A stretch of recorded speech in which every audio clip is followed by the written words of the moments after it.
മന്നത്ത് പത്മനാഭൻ ജനിച്ചതെന്നാണെന്ന്. മന്നത്ത് പത്മനാഭൻ ജനിച്ചത് പെരുന്നയിലാണ്, ചങ്ങനാശ്ശേരിയിലെ പെരുന്ന. മന്നത്ത് പത്മനാഭനെ കുറിച്ച് പറയുകയാണെങ്കിൽ അദ്ദേഹത്തിൻ്റെ അച്ഛൻ്റെ പേര് ഈശ്വരൻ നമ്പൂതിരി, അമ്മ പാർവതി അമ്മ, അതുപോലെ അദ്ദേഹത്തിൻ്റെ വൈഫ് പത്നിയുടെ പേരാണ് തോട്ടക്കാട് മാധവിയമ്മ. മന്നത്ത് പത്മനാഭനെ കുറിച്ച് പറയുകയാണെങ്കിൽ അദ്ദേഹം 1914 ഒക്ടോബർ 31 NSS സ്ഥാപിച്ചു. അതുപോലെ തന്നെ നായർ സമുദായത്തിൻ്റെ ഉന്നമനത്തിനായിട്ട് അഹോരാത്രം പ്രയത്നിച്ച ഒരു വ്യക്തിയാണ്, അല്ലെങ്കിൽ ഒരു സാമൂഹ്യ പരിഷ്കർത്താവാണ് ആര്? മന്നത്തു പത്മനാഭൻ.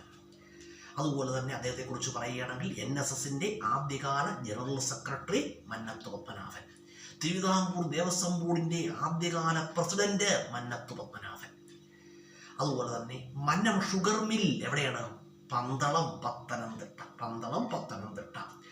അതുപോലെ പറയുകയാണെങ്കിൽ മന്നത്തു പത്മനാഭനെ കുറിച്ച് പറയുകയാണെങ്കിൽ ഭാരതകേസരി എന്നറിയപ്പെടുന്നു മന്നത്തു പത്മനാഭൻ. അങ്ങനെ വിശേഷിപ്പിച്ചതാരാണ്? ഭാരതകേസരി എന്ന് വിശേഷിപ്പിച്ചതാരാണ്? ഭാരതകേസരി എന്ന് വിശേഷിപ്പിച്ചത് ഡോക്ടർ രാജേന്ദ്ര പ്രസാദാണ്. കേരള മദൻ മോഹൻ മാളവ്യ എന്നറിയപ്പെടുന്നു മന്നത്തു പത്മനാഭൻ. അങ്ങനെ വിശേഷിപ്പിച്ചതാരാണ്? സർദാർ കെ എം പണിക്കരാണ്. പഞ്ചകല്യാണി നിരൂപണം രചിച്ചതാരാണ്? മന്നത്തു പത്മനാഭൻ. പഞ്ചകല്യാണി നിരൂപണം രചിച്ചത് മന്നത്തു പത്മനാഭൻ. അതുപോലെ NSSൻ്റെ ഇപ്പോഴത്തെ പ്രസിദ്ധീകരണമാണ് സർവീസ്.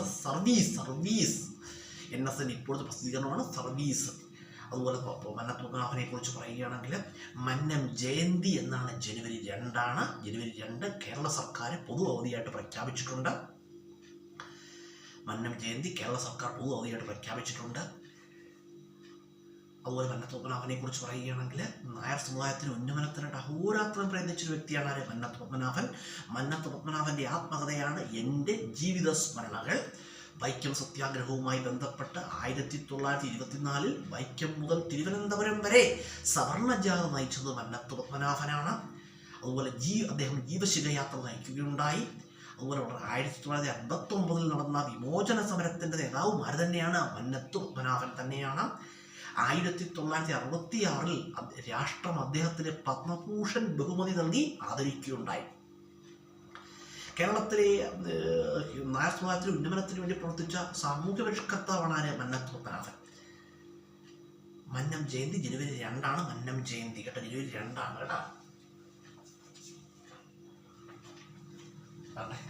ഇത് NSSൻ്റെ നായർ സർവീസ് സൊസൈറ്റിയുടെ 2026 വർഷത്തെ കലണ്ടറാണ് കേട്ടോ. ഇത് 2 ആഴ്ചയ്ക്ക് മുമ്പ് വീട്ടിൽ കൊണ്ട് തന്നാണ്, കരയോക്കാരുടെ കൊണ്ട് തന്നാണേ. അപ്പോൾ ഞാൻ ഇടയ്ക്ക് നിങ്ങളെ ഒന്ന് വീഡിയോയിൽ കാണിച്ചതാണ്, എങ്കിലും ഒന്നുകൂടെ കാണിക്കുകയാണ്. ഈ കലണ്ടറിൽ ആലേഖനം ചെയ്ത ചിത്രം എന്ന് പറഞ്ഞാൽ മന്നത്തു പത്മനാഭൻ്റെ ചിത്രമാണ്. കേരളത്തിലെ NSSൻ്റെ ഇപ്പോഴത്തെ പ്രസിദ്ധീകരണം നോക്കിയിട്ടും സർവീസ്. എന്താണ് സർവീസ്? അതുപോലെ 1947 അതിപ്രസിദ്ധമായ മുതുകുളം പ്രസംഗം നടത്തിയതാരാണ്? മന്നത്തു പത്മനാഭനാണ് പ്രസിദ്ധമായ മുതുകുളം പ്രസംഗം. ഞാൻ സ്കൂളിൽ പഠിക്കുന്ന സമയത്ത് NSSൻ്റെ ഒരുപാട് പരിപാടികൾക്ക് ചങ്ങനാശ്ശേരി പോയിട്ടുണ്ട്. ഒരുപാട് പ്രോഗ്രാംസിൽ ഞാൻ പങ്കെടുക്കുകയും ചങ്ങനാശ്ശേരിയിലൊക്കെ പോയി പരിപാടികൾ അവതരിപ്പിച്ചിട്ടുണ്ട്. പരിപാടി എന്ന് പറയുമ്പോഴേ പാട്ടും ഡാൻസും അല്ല കേട്ടോ, നിങ്ങൾ അങ്ങനെ തെറ്റിദ്ധരിക്കരുത്. പാട്ടിനും ഡാൻസിലും ഞാൻ സ്കൂളിൽ ഒരു പ്രോഗ്രാംസിലും പങ്കെടുത്തിട്ടില്ല. ഞാൻ പങ്കെടുത്തുള്ള പരിപാടികളെന്ന് പറഞ്ഞാൽ ക്വിസ് പ്രോഗ്രാമുകൾ, കഥാരചന, കവിതാരചന, ഉപന്യാസ മത്സരം, അതുപോലെ പ്രസംഗ മത്സരം, അതുപോലെ സ്കൂളിൽ നാടകങ്ങളുണ്ട്. നാടകങ്ങൾ, അങ്ങനെയൊക്കെ പല പ്രോഗ്രാംസിലും ഞാൻ സ്കൂളിൽ പഠിക്കുന്ന സമയത്ത് പങ്കെടുക്കുമായിരുന്നു. അപ്പോൾ പങ്കെടുക്കുന്ന പരിപാടികൾക്ക് എനിക്ക് ചില പ്രോഗ്രാമുകൾക്ക് പ്രൈസ് ലഭിക്കും, ചില പ്രോഗ്രാമുകൾക്ക് പ്രൈസ് കിട്ടാറുമില്ല. ചില പ്രോത്സാഹന സമ്മാനങ്ങൾ മാത്രമേ ലഭിച്ചിട്ടുള്ളൂ, ഇല്ലെന്നല്ല.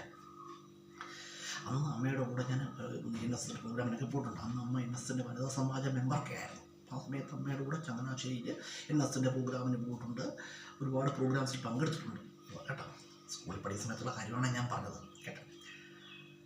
ഇതൊക്കെ ഒരുപാട് പ്രൈസ്, ട്രോഫികളും സർട്ടിഫിക്കറ്റുകളും എനിക്ക് ലഭിച്ചിട്ടുമുണ്ട്, ഇല്ലെന്നല്ല. അപ്പോൾ നമ്മൾ ജസ്റ്റ് നമ്മുടെ പ്രിയ ഫ്രണ്ട്സിനോട് പറഞ്ഞതാണ് കേട്ടോ. അപ്പോൾ നമ്മുടെ വീഡിയോ കാണുന്നതിന് തുടർച്ചയായിട്ട് കാണുക കേട്ടോ.